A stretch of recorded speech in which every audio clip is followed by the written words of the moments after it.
init. Nag-borrow po ako sa kanya ng money. Tapos instead po nabayaran ko siya, sabi niya, dadagdagan ko na lang pero pumayag ka na makipaglaro sa akin. At mas pag-uusapan. Nagkaroon po ako ng HIV nang dahil sa kanya. Mga sikretong dito mo lang mapapakinggan. Top Secrets. Top Secrets. Top Secrets. Top Secrets.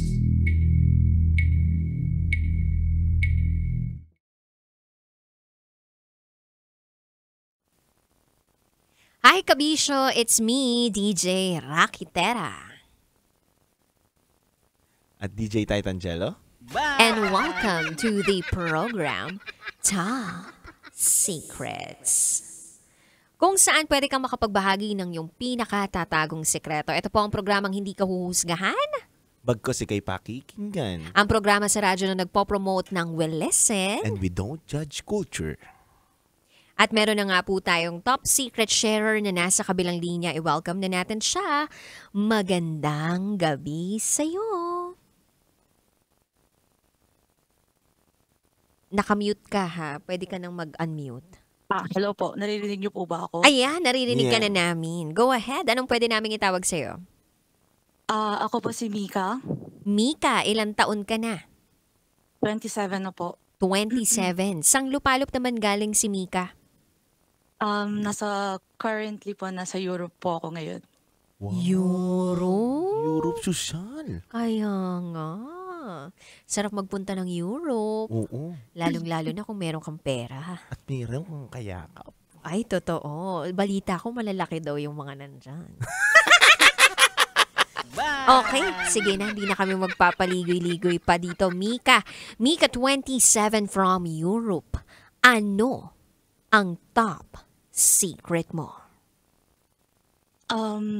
May nangyari po sa amin ng best friend ko. But the thing is, he's a normal person. He's human.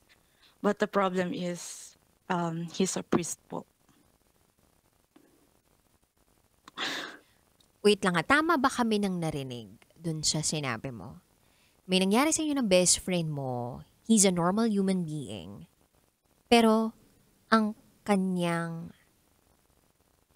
katungkulan O profesyon. profesyon ay isang pare. Tama? Opo. Okay, pwede mo ba kaming ikwento at dalhin dun sa pag-build up or parang panimula nung pangyayaring yun? Okay, first of all, nagkakilala po kami dito sa city kung nasa man ako ngayon. Dahil po sa mother ko, kasi po yung nanay ko po ay talagang mahilig makipagkaibigan po talaga sa sister, sa mga pari po. And then one time, bumisita po yung paring ito sa bahay po namin. And then pinakilala po siya sa akin ng nanay ko. Naging close po kami dahil, yun nga po, siya po yung best friend ko po yung unang nag-approach sa akin. And then he's older than me. Sabihin na po natin mga siguro 7 years po. So it's like a kuya, brother po, ganyan. And then naging close po kami, kumbaga kapag po meron akong problema or yung may pagdududa po ako sa faith ko, sa pagiging Catholic ko or ano naman po. Naiyak ako. Lagi ko po siyang tinatanong about my faith, kung deserve ko ba maging Catholic dahil kumbaga hindi Catholic po ako pero I'm not that active po sa church. But then lagi po niyang nire-remind sa akin the reason why I'm Catholic and etc. etc. And then dumating po ang 2020, kinailangan po niyang umuwi kasi po namatay po yung nanay niya dahil po sa COVID. So napilitan po siyang umuwi ng Pilipinas. And then after that po, hindi na po siya nagparamdam sa amin, sa magulang ko at sa akin po.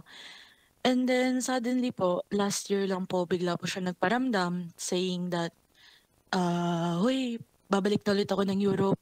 Kasi pinadala ulit ako ng, di ko po alam kung tawag po ba doon ay parish priest. I don't know the exact name po.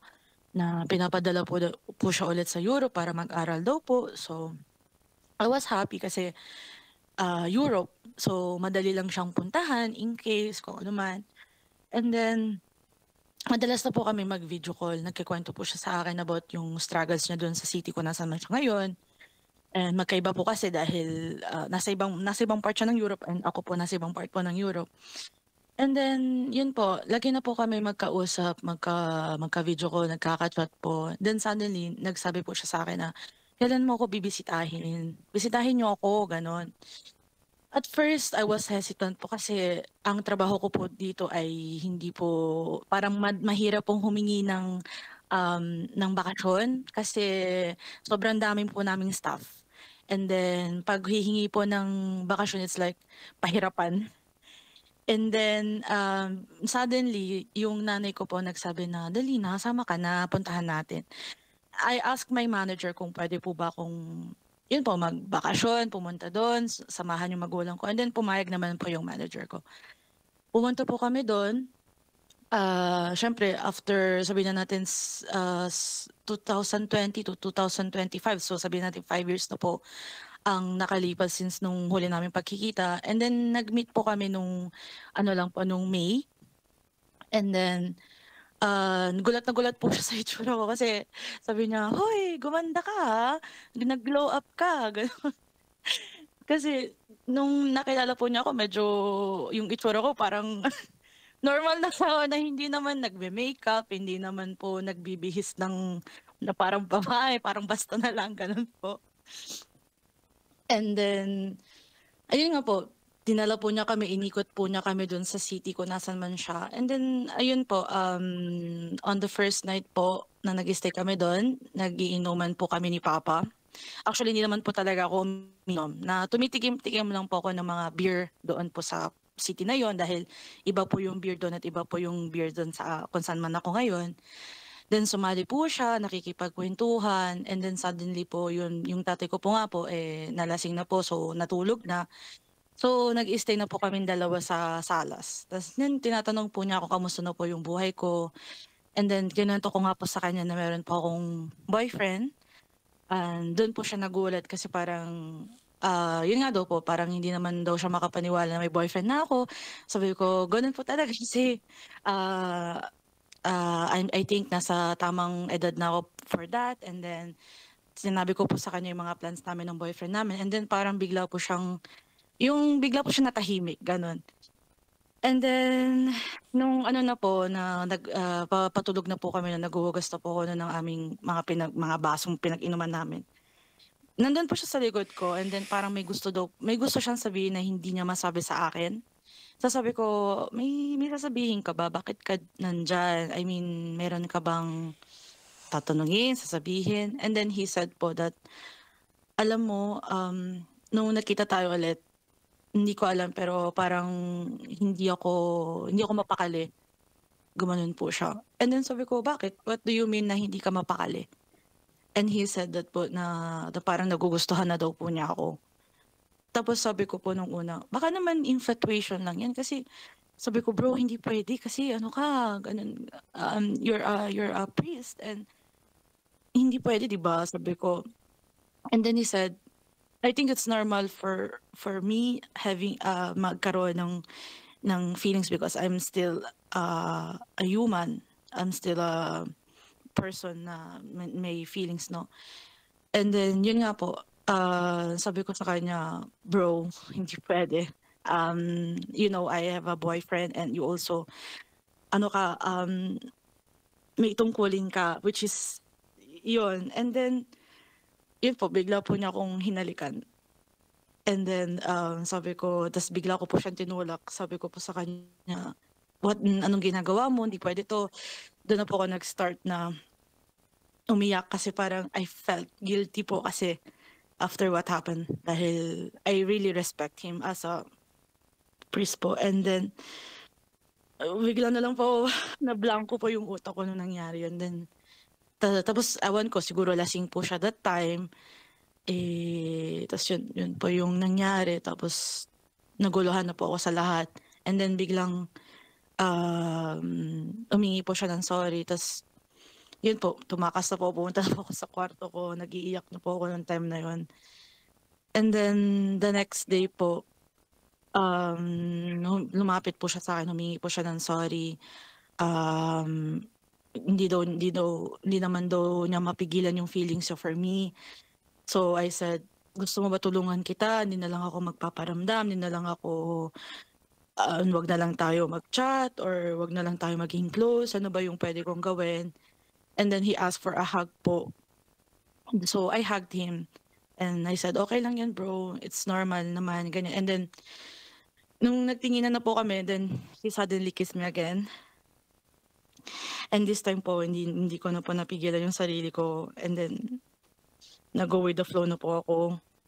And then after that po, hanggang hindi na po kami nag-uusap. Iniiwasan na po namin ang isa't isa after what happened po. Pero hindi naman sa pilitan ng lahat, di ba? Ginusto niya. Tama ba ako? Nung una po din naman sa pilitan dahil kusa na lang po yung nabulat po talaga ako. Nung pangalawa, it's not a good thing. It's I know, sa mata ng Diyos, kasalanan yun. Mika, nawala ka lang ng mga about 10 seconds kanina, no, when you were trying to explain, diba, kung ano talaga yung naramdaman mo nung time na merong naganap sa inyong dalawa ni Father. So, sabi mo, yung bandang dulo na lang yung napakinggan namin na... Yung una po, hindi naman po siya sa pilitan. It's like, ginawa na lang po niya and then, hindi naman po niya ako pinilit. It's like, yun, suddenly, nag-uusap po kami, nasa harap ko po siya and then bigla po nang hinalikan. Nung pangalawa na po, nung medyo, yun na po, nag-go with the flow na po talaga ako. Yun ang hunat huli? Tama? Opo, yun na po yung unat huli. So, kinabukasan, awkward na kayong dalawa o sinubukan nyo pang mag-usap? After yung second kiss po, I asked him po about this. Sabi ko po, totoo po ba yung may feeling siya sa akin? Baka naman dala lang dahil sa malayo siya sa family niya. So kami yung kino-consider niyang bigla pong sinabi niyang, he said na totoo daw po yun, may feelings daw po siya, etc. etc. It's just that hindi lang daw po siya sure kung ano daw po talaga. Baka daw po, yun nga, totoo, baka daw nga pong dala lang daw po siguro ng pagkamis niya sa fam. So mag-isa lang po kasi siya doon. And then I asked him, sabi ko, bibigyan kita ng time para mag-reflect. And also, I'm going to confess my sins po about this kasi after that po talaga, I felt so guilty po. Kasi, yun po, parang, ang hirap kasi, yun po, I really respect him as a priest po kasi, ang taas po ng tingin ko sa kanya eh. Nagulat na lang po ako na bigla nangyari lahat ng yun. And then after lang days po, nung nag-reflect na daw po siya, ang tanging sabi na lang po niya is, dala lang daw po ng kalasingan. That's all. Hindi na po siya nagparamdam.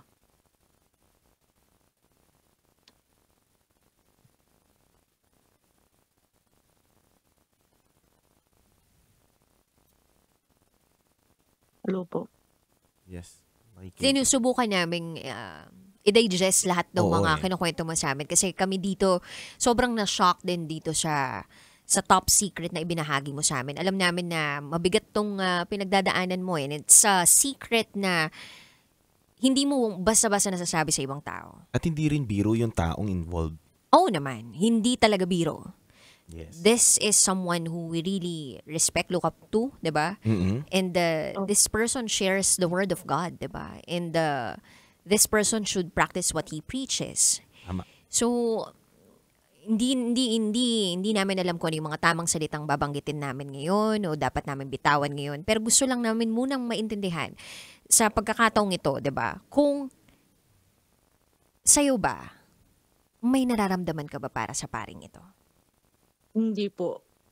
Actually, sinabi ko naman po sa kanya kung gusto niya tulungan ko po siyang parang pinaintindi ko po sa kanya na we are best friends, we are friends, we are brother and sister. Yun lang po yung inaano ko sa kanya. Kasi yung una pong pumasok sa isip ko is yung si Lord nga po. Okay.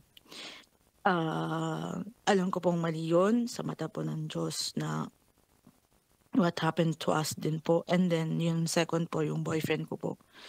Mm. Yun po yung dalawang bagay na inisip ko. Ito lang, After Mika. what? Mika. Opo. Sa akin kasi gusto kong klaruhin at linawin ng sobra-sobra. Kasi kanina, di ba, although na sinagot mo naman na to kanina, pero gusto ko lang din ulitin at klaruhin na pinilit ka ba niya talaga? Hindi naman po. So it means dala ng damdamin nyo parehas at ginusto nyo yung mga bagay na yun. I think yes po. Okay. At least, naklaro ko lang ngayon yung tanong. Kasi parang kanina ang sagot niya sa akin is, yung una daw is napilit siya. Tama ba ako? Parang nagkakausap po kami and then suddenly he kissed me. Yeah, And oo. then Pero tinulak ko po yun siya. kasi yung first and last nyo, di ba? Yun po yung first. Tinulak ko po siya. I mean, yun na yun. sinabi- Yun na yun. Yung mismong araw na yun na yung huli na may nangyari at na naganap ang hindi dapat maganap. Tama po ba ako?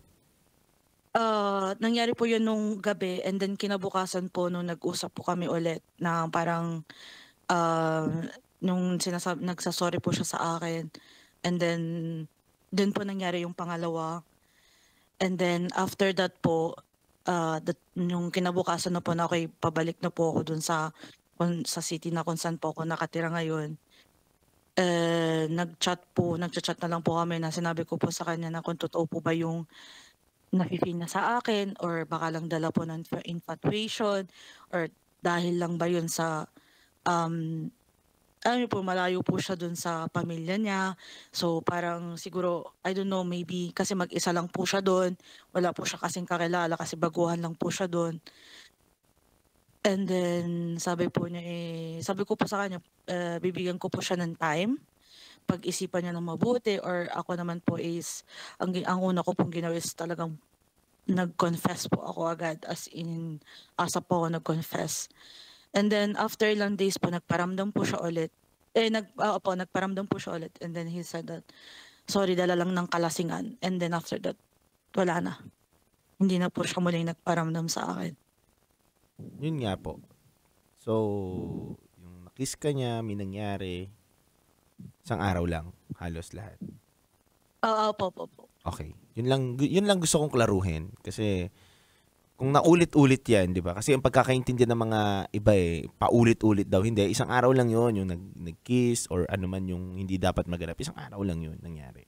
Kumbaga, mahaba lang talaga naging conversation ninyo bago kayo umabot dun sa pangyayari na yun. Tama ba ako? Opo. Okay.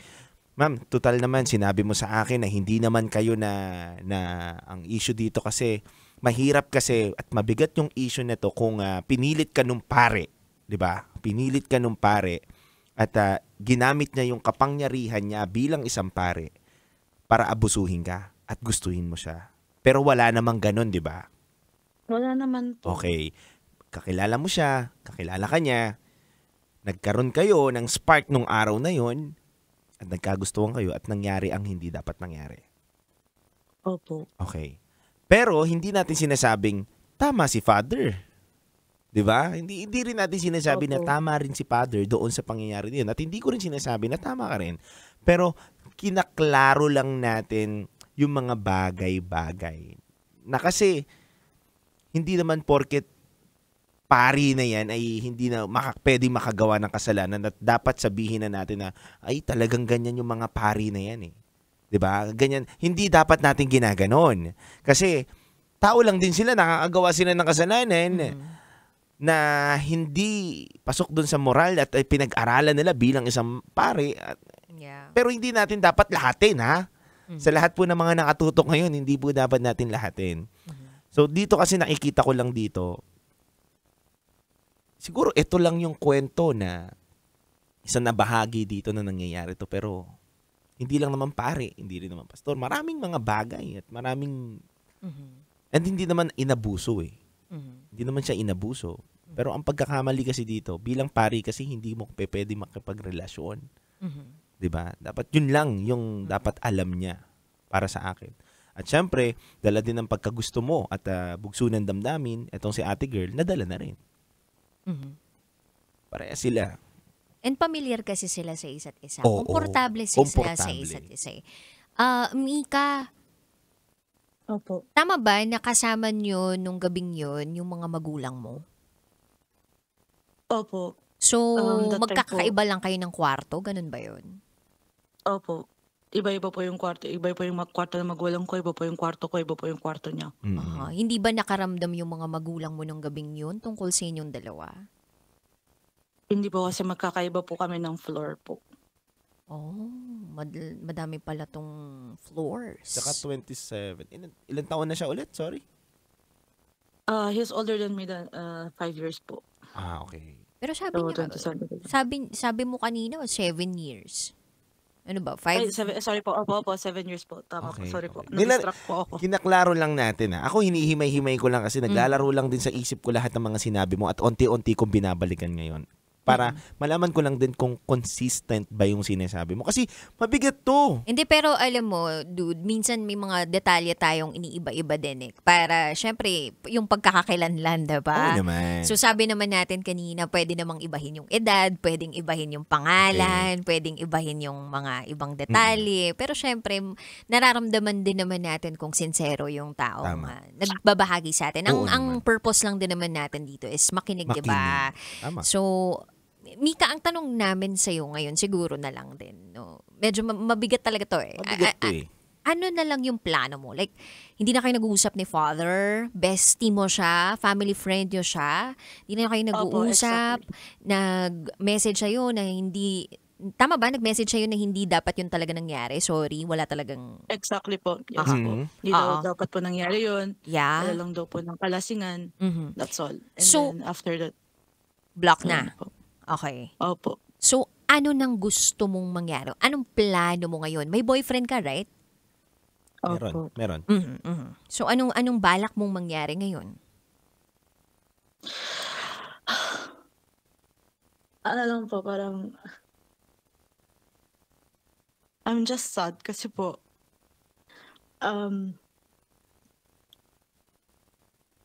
para sa akin naman po, personally, wala lang po yun for me. As in, I really, kung nangyari man yun, it's okay. Nangyari na, anong magagawa natin. And then, na-confess ko naman na po yun sa, dun po sa church, dun sa may pari po, dun sa church na kinonfess ko po. Ang ano lang po dun is, I'm sad kasi, we are really best friends po. We are really close talaga po.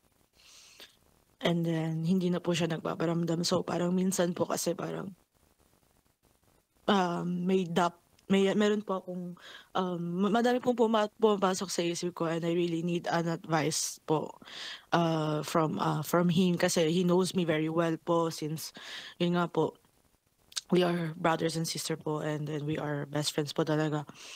I'm sad kasi I'm trying to pinakamusta ko po siya but then hindi po siya nasagot. Pero dun po sa magulang ko nagre-reply po siya, sa akin hindi po. So ang akin lang po is kung ano man yun nangyari, hayaan na natin. Parang wag na lang po sana siya mahiya kung if ever magkita man po kami. Wag sana magkaroon yung awkwardness. Yung parang kung gusto niya akong makita, magkita kami ng parang walang nangyari. Yun po yung ano ko. Kaso parang siguro na nahihiya rin po siya siguro. Yeah. Ayaw niya rin po siguro makita dahil nga po sa nangyari. But gusto ko lang po sabihin sa kanya na it's okay. Nangyari na yun, gagawin natin. But you know, I'm still here. Ito pa rin ako. Kung gusto mo akong tawagan, kwentuhan mo ako. Andito ako. Kung may mga tanong man ako or may mga gusto man akong ikwento sa'yo about my problems, sana nandyan ka pa rin. Pero yun nga po, he blocked me. He's not answering my chats and calls po. Sa akin siguro ngayon, Mika, irespeto mo muna yung ginagawa niya ngayon. Para lang sa akin. Kasi siguro, nagninilay-nilay lang din siya sa mga nagawa niya. Yeah. And siguro, tinitignan niya kung ano ba yung dapat niya ring gawin ngayon sa mga anggulo at pagkakamali niyang nagawa niya sa'yo. Ibig sabihin, hindi porket binlock ka or hindi ka na kinakausap, ay wala na siyang gagawing paraan para maayos to. I think, nag-detach muna siya sa connection niya sa'yo kasi gusto niyang mapag-isipan na mali talaga eh. And Yung ginawa ko eh. tama ka dun, dude. And naisip ko dito is, it's a temptation, diba? It's a temptation na biglang kumalabit and you gave in to that temptation. And I think this priest is actually gearing himself away from the temptation. So, bakit niya ilalapit yung sarili niya sa bagay o taong nakapag-tempt sa kanya? Tama. So, yeah, you have to really respect the space, the silence, the process of healing, of assessing things, reflecting a lot of things na ginagawa nung isa. So, ikaw din mismo, diba? Etong si best friend / father ay naging temptasyon sa'yo kasi sa kasalukuyan may boyfriend ka eh. Hindi mo rin ba naisip na dapat mong ilayo yung sarili mo dito sa taong to? Opo, actually lumayo po talaga ako. And then, kaso nga na po, yun nga po, parang dumadating na, yung, kasi minsan po siya talaga po yung, pag may problema po ako sa magulang ko, nagsasabi po talaga ako sa kanya, yung mga saloobin ko about my parents po, kinikwento ko po sa kanya. And then, ngayon po, syempre, hindi ko na po siya matakbuhan. So, naiintindihan ko naman po yung damdamin if ever, gano'n man po. Yun po, nire-respeto ko na lang din po yung gano'n yun. Yung decision niya na tumayo sa akin. And then, sige, gano'n na lang din po. Kaso, if ever man po, yun lang po, if ever man, may pumunta siya dito,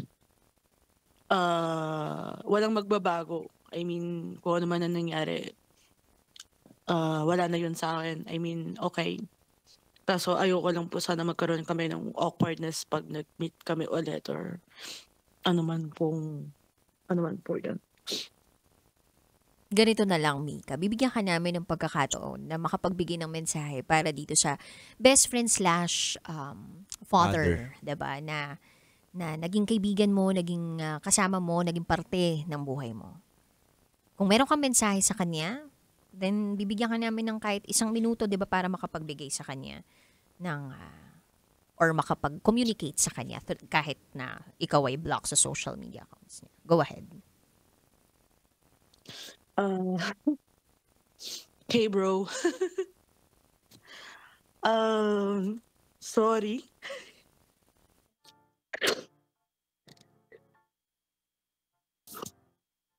Sorry talaga ako.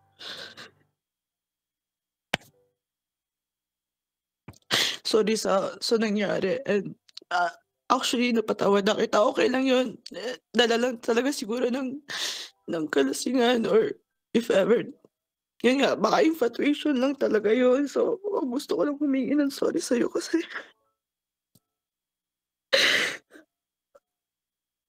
sorry kasi, ako yung naging rason ng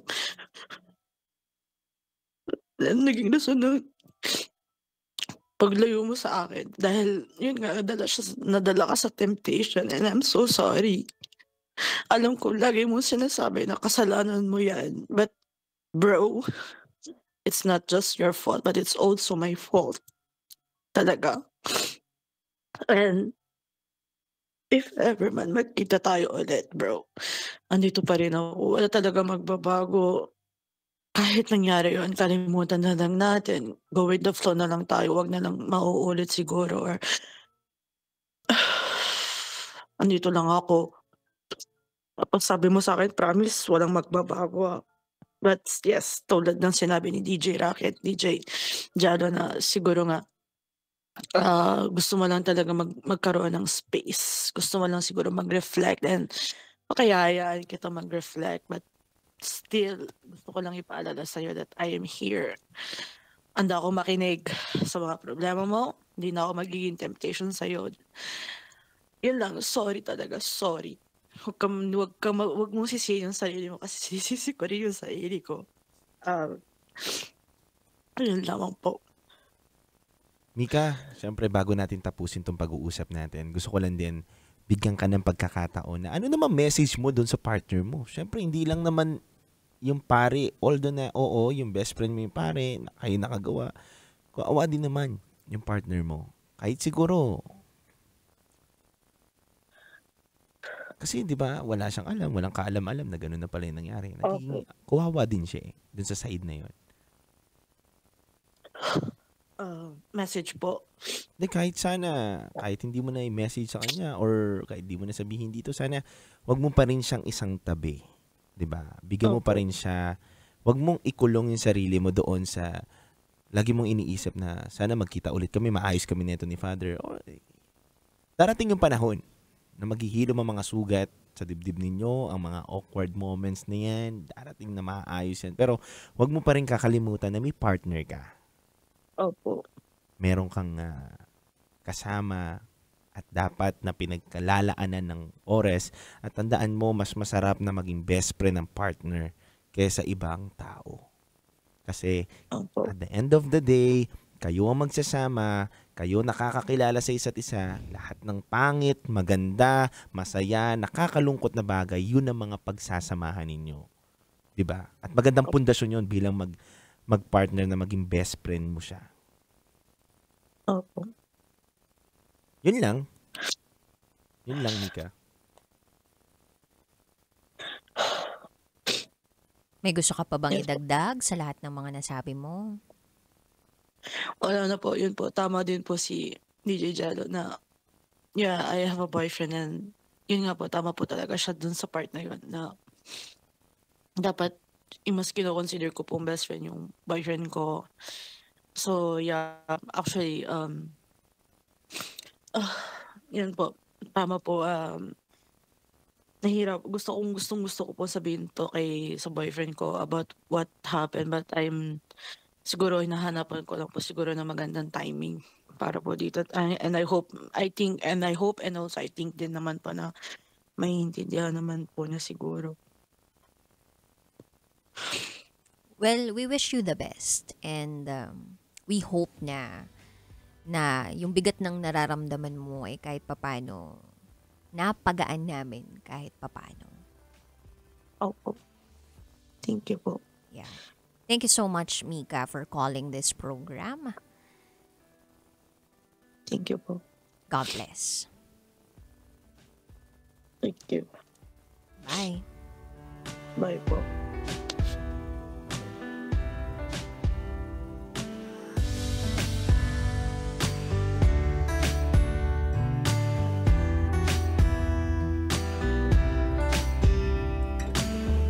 Ako din, nagulat ako. Pero alam mo, Titan Jello, habang nag-uusap-usap tayo ni Mika kanina, nag-message ako sa isang pare. Okay. Diba? Itong paring to kwento ko na lang din sa inyo, guys, no? Itong paring to ay intern natin dito sa Love Radio. Back in 2015. Grabe. Back then, ako yung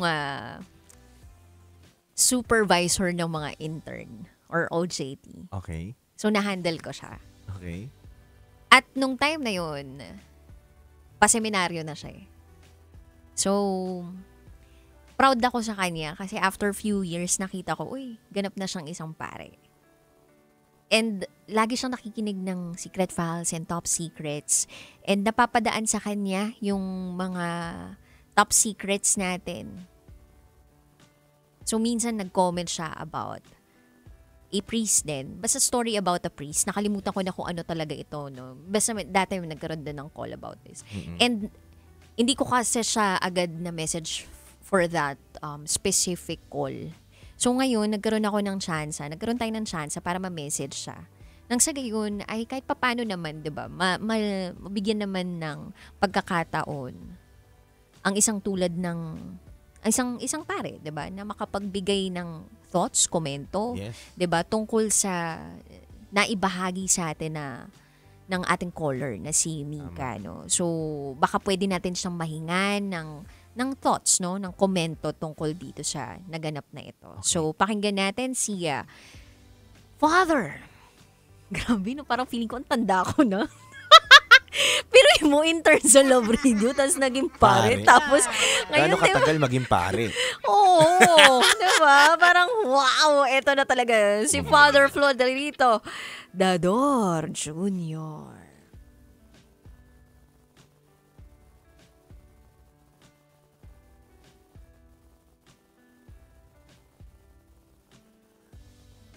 Hello, Father. Hi, Father Hello. Flor. Hello? Hello, naririnig mo na ba kami, Father? Ayan, naririnig ko na po kayo. Ayun. Good evening, Father. Good evening, Father. Father. Yes, hello po. Ayan, Father, napakinggan mo ba kanina yung call nung nag-message ako sa'yo? Yes. Mhm. Medyo, medyo naging emotional din ako sa pakikinig. Kasi, ewan ko, parang, iba-ibang pari, iba-ibang struggle. Hindi ko alam kung ano yung struggle nung kay kapatid na pari na yon, no? Pero siguro kung magfo-focus ako ngayon kay Mika, no? Sa Europe ba siya? Nasa ano po ako ngayon? Nasa Roma ako ngayon. Father, hindi naman ikaw. Ikaw yun, Father. Ah, Baka naman ikaw yun, Father. Kinabahan ako. Kinabahan si Father. Anyways, so after yung nakikinig ako po kanina, actually maganda naman po, maganda yung mga sinabi niyo po sa kanya at natuwa naman po ako na talagang with full understanding. And I think yun yung kailangan natin unahin, no? Magkaroon tayo ng mas malawak na pag-unawa. Lalo na siguro kay Mika kasi lalo na sa kultura nating mga Pilipino madalas yung babae ang kontrabida, no, pagdating sa mga kwentong natukso si Father, pero hindi maganda rin na kanina ay naitanong na ano ba, pinilit ka ba, kasi ibang usapan din po yun siguro ang ano ko lang kay Mika is ang napapansin ko parang hindi pa niya napatawad sarili niya. So I think first and foremost, patawarin niya sarili niya, no? Patawarin niya sarili. Kung naganap na 'yon, no? Pero kailangan niyang patawarin yung sarili niya. And I think that will give her some assurance na, well, nagkamali ako pero I can stand up, no? Stand up once again. And I think also honesty, especially tama nga sa kanyang boyfriend will also help. No, pero again, babalik ako doon sa spiritual side of it all. Ipagdasal. Una, ipagdasal na mapatawad niya sarili niya. Pangalawa, ipagdasal na sana yung kakausapin niya, pag kinausap niya yung boyfriend niya, hindi ito mauwi sa isang pagtatalo, kundi mas bukas na isip at puso. At syempre, pangatlo, yung openness niya rin, no? Lalo tigit sa kanyang magulang din. No? Kasi kumbaga sa family friend, sayang yung relasyon, no? Sayang yung friendship kung nang dahil sa isang pagkakamali masisira ito lahat. It takes time. Hindi biglaan ng healing, hindi biglaan ng forgiveness, no? Akala natin forgiveness is already forgetting everything, pero hindi. Forgiveness is trying to move forward, no? Trying to move forward even amidst the pain, but learning from it and trying to love those people who inflicted pain in our hearts. And I think that would be very much heroic, no? Kaya nga, take time. Kay Mika, take your time. Kay Father, take your time, no? Huwag nating madaliin. Kung naging mapusok kayo sa oras na iyon, siguro by this time, take your time. Slow down. Baka kailangan nyo lang ng time and space. And then slowly, with God's help, with your prayer, with the help of the community, slowly move on. Mika, hindi ka nag-iisa. Nandyan family mo, nandyan boyfriend mo, no? Tama yung sinabi nila, mag-focus ka sa kanila. Pero syempre, i-treasure mo rin yung friendship nyo ni Father. Kay Father naman, Father, may presbyterium, may obispo ka, may mga kapatid kang pare, may mga kaibigan ka din. And I think what both of you need to do is to be open to the community, to the Christian community, to your prayer, to yourself, no? Mahalaga na patawarin ng sarili. No? Well, ang dami ko nang sinabi. Okay lang yung Father. Oo nga eh. Okay lang Alam yung mo, Father. it's parang breath of enlightened fresh tayo. air, 'di ba? Itong mga sinabi ni Father Flor. And napaproud ako sa iyo, Father, sobra. Sorry Parang dati kasi, Aliwan Fiesta, intern ka ba namin? Aliwan Fiesta ba yun? Di ba parang, Opo, Aliwan sobrang Fiesta. tagal na. Tapos biglang, wow, sobrang ganda ng mga sinabi mo, 'di ba? About forgiveness, about treasuring, 'di ba? The relationship that you had with this person. Time, 'di ba? Na kailangan Healing. community, the support of other people, the Christian community, no? Parang nakaka-bless, 'di ba? Na merong ganitong klaseng tao na nagko-komento, 'di ba? Sa ganitong sitwasyon ng isang kabisyo natin na nangangailangan din na marinig tong mga bagay na 'to. Tsaka ano lang din, Rax. Nakakatuwa lang din kasi naliliwanagan ngayon yung tao na hindi porket pari ka, malayo na sa iyo ang tukso. Mas malapit nga sa iyo ang tukso. Tama ba ako dun, Father? Ay nako, totoo yan. At saka hindi lang yan, hindi lang yan one time, big time, kundi Tama. araw-araw mula pagising sa umaga hanggang bago matulog, even pagtulog minsan. Mas mahirap po. So, Father, Kaya thank you po so much. ipagdasal nyo rin kami. Yes, oo naman, Father. Nandun din naman yung pagdarasal, 'di ba? Sa Amen. mga namumuno sa ating simbahan, 'di ba? Na mabigyan din tayo talaga ng tamang gabay Amen. Opo, sa pag-spread, 'di ba, ng word ni Lord. Ayan. Yes. Father Flor, sorry na rin talaga at ginambala ka namin ng ganitong oras kasi Aroma madaling ka pa pala. araw na. Ano pa lang dito, paggabi pa lang po dito Paggabi sa pa lang. amin, kaya okay lang. Grabe naman yung adjustment ng body mo. Pang Rome ka na talaga. Baka mamaya, hindi ka lang talaga pari na. Maging santo papa ka pa. Diba? Sobrang mapaproud kami talaga pag Masaya na po ako sa buhay ko. Masaya na rin sa buhay niya. Hoy, pag ganun yung tawag na, Hoy, Father. Pwede mo kasi Love Radio intern to dati, 2015 under my Okay lang po supervision yan. kapag may ka naman pagkakataon, bisita ka naman dito sa booth namin, ha? Sige po. Kita-kits tayo. From Rome to Love Radio Manila. Ayun. Anyway, thank you so much, Father Flor. Thank you po. Thank you, Father. God bless you all. God bless you po. God bless you, Kabisyo.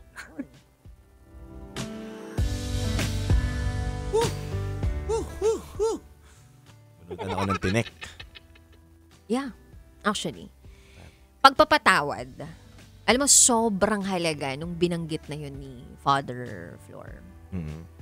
Kanina nung naririnig ko siya ng pagpapatawad, oo nga no, yung evil.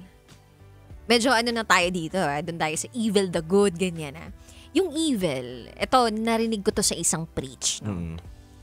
Yung evil daw, meron siyang way sa buhay ng isang tao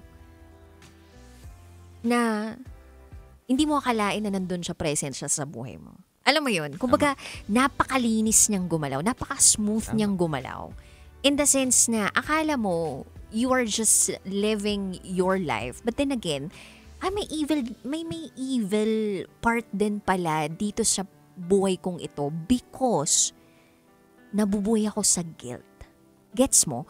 Kumbaga, pag ikaw daw, nandun ka sa guilt and shame, gawa daw yan ng demon Alam mo yon, parang etong dalawang to, pag hindi ka daw nakaget over doon, that means may evil, 'di ba? Na nandyan, present in your life. So, dapat din talaga na lagi kang, alam mo yung magdarasal at humingi ng tulong sa iba. Kasi, kung ikaw at ikaw lang to, 'di ba? Minsan di mo talaga kakayanin Tama. You need the help of other people. And that's why you need to pray and you need to seek help. Yun lang. So yun yung nakuha ko dun sa preach na yun, na parang guilt and shame. Pag nalugmok ka daw dun, hindi mo makita yung liwanag. Lagi kang nasa dark side. So, yeah. Aralin nyo, guilt and shame. Anong evil na nangyayari pag ganun. And it's okay para mag-guilty ka. I mean, di ba, pag na-learn mo na yung lesson mo, nag-guilty ka, nahiya ka sa ginawa mo, okay naman yun eh. Pero huwag kang mabuhay forever na nandun ka. Di ba? Huwag kang makulong doon. Huwag kang makulong doon. Ayun lang naman. Kung makukulong tayo sana doon sa maraming pera, mansyon, ganyan. Yun, talaga. Charot lang with Harot. Anyway, sana makatulong, 'di ba? Makatulong tayo dun sa mga kabisyo nating Yung nakakaranas. nakaranas ng ganito. Marami. Oo naman. Hindi man pare, ibang mga religion din sila, di ba? Totoo. Iba-iba talaga, dude. So, sa mga kabisyo natin out there na gusto pa rin magbahagi ng kanilang top secret, gusto lang po namin sabihin sa inyo na pasensya na po, sarado na po ang tindahan ngayong gawing ito. Mamaya po ulit. Oo, mamaya. Napa-overtime na naman tayo, dude. Buti na lang may bas-bas talaga to ni boss, no? Thank you, boss! Oo. So, bukas, magsama-sama tayo. Ay, mamaya pala, by the way. Magsama-sama tayo ulit para sa Top Secret. Pero Friday pala. So, meaning, puro tayo katatawa na. No? SPG tayo. So, nakapiling po ninyo ang inyong Basa Princess. Kasama ang titindig sa mga pinaglalaban ninyo, DJ Titan Jello. Dito lang yan sa 90.7 Love Radio. Kailangan pa bang i-memorize yan? Basic. This is Top Secrets.